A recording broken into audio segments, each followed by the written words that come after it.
अस्सलाम वालेकुम एवरीवन, कैसे हैं आप लोग। उम्मीद करती हूँ खैरियत से होंगे। जी अल्हम्दुलिल्लाह मैं भी ठीक हूँ। आप सभी के साथ हाज़िर हूँ एक नए व्लॉग के साथ।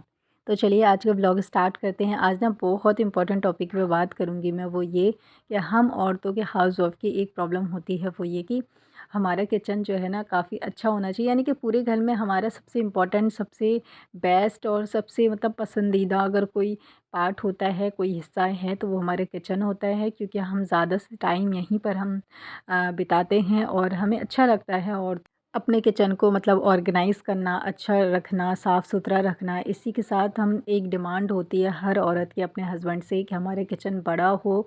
जितना बड़ा हो उतना डिमांड होती है कि इससे बड़ा हो, इससे बड़ा हो। लेकिन देखो कुछ लोग की डिमांड ख्वाहिश पूरी हो जाती है, लेकिन हर किसी की नहीं हो पाती है। आज मैं उन बहनों के लिए अपनी ये वीडियो शेयर कर रही हूँ जिनका किचन बिल्कुल मेरी तरह एकदम छोटा सा किचन है और इसमें ही जो है अपने सारे सामान को जो है रखना है, सारी चीज़ों को रखना है, सेट करना है, फिर खाना बना के रखना है। तो जब आपका किचन छोटा होता है ना, क्योंकि मेरा खुद छोटा किचन है, तो एक प्रॉब्लम आपको बहुत ज़्यादा फेस करनी होती है। वो ये कि जब मेहमान कभी होते आते हैं तो आप खाना बना के कहाँ रखेंगे, क्योंकि स्लैब बिल्कुल छोटा सा होता है, सिर्फ आपको गैस रखने की जगह होती है। तो आप खाना बना के कहाँ रखेंगे, ये आपको नहीं समझ आ रहा होता है। दूसरी प्रॉब्लम सबसे बड़ी ये होती है कि जब रमज़ान आ जाते हैं तो उस टाइम पे हम अफ्तार में बहुत सारी चीज़ें बनाते हैं।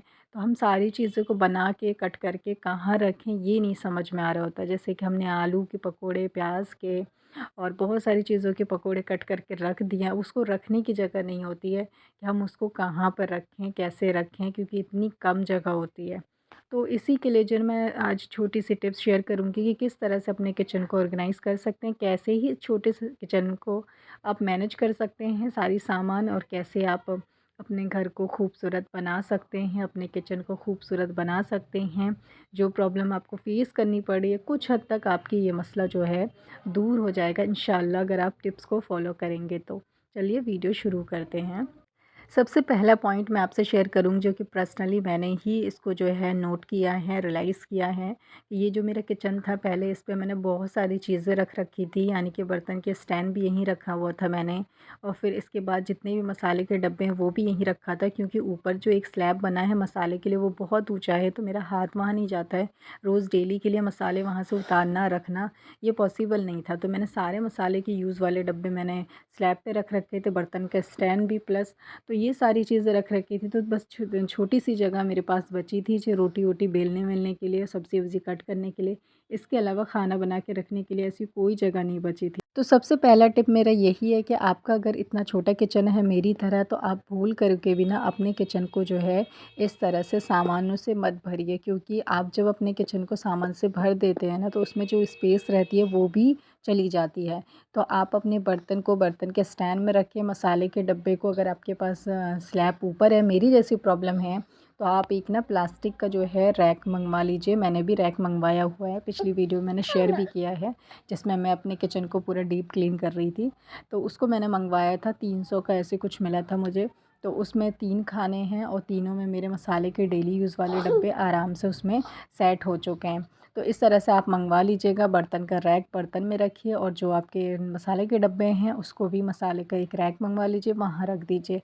अब ज़्यादा से ज़्यादा कोशिश करिए कि आपका किचन का जो स्लैब है वो खाली रहे, गैस के अलावा उसमें कुछ भी चीज़ें ना रखी हों। और जब आप उसमें काम करें, खाना बना के रखें, दाल चावल या फिर अफ्तार की बहुत सारी चीज़ें बनाते हैं, तो सारी चीज़ रखने की आपके पास जगह होनी चाहिए।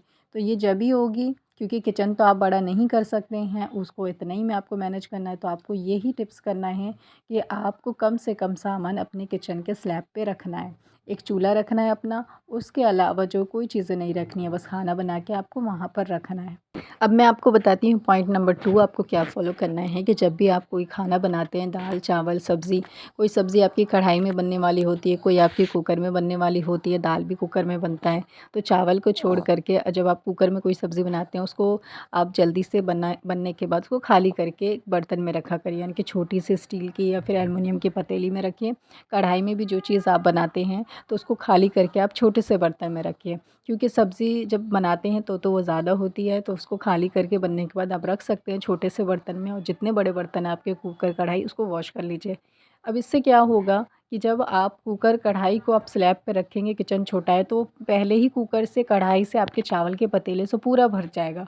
फिर आप वहाँ क्या काम करेंगे, यानी कि आपको बर्तन धोना है या कुछ और बनाना है या रोटी बनानी है, फिर आपको बिल्कुल स्पेस नहीं मिलता है। तो आपको ये चीज़ करनी है कि आपको जितने खाना बनाते हैं उसको खाली करने के बाद बड़े बर्तन को धो लेना है और सारे छोटे-छोटे बर्तन में खाना आपको यानी कि खाली करके फिर रख देना है। इससे आपको काफ़ी किचन में स्पेस मिल जाएगा। और असल में तरीका भी यही होता है कि जब आप कोई खाना बनाते हैं, चावल को छोड़ कर के सारी चीज़ की जो पतीली होती है, कुकर, कढ़ाई या 2 सब्ज़ी आपने बना रखी है, 2 कुकर गंदे हैं, तो उनको स्टोर करके उसके बाद आपको वो बर्तन धो लेने होते हैं।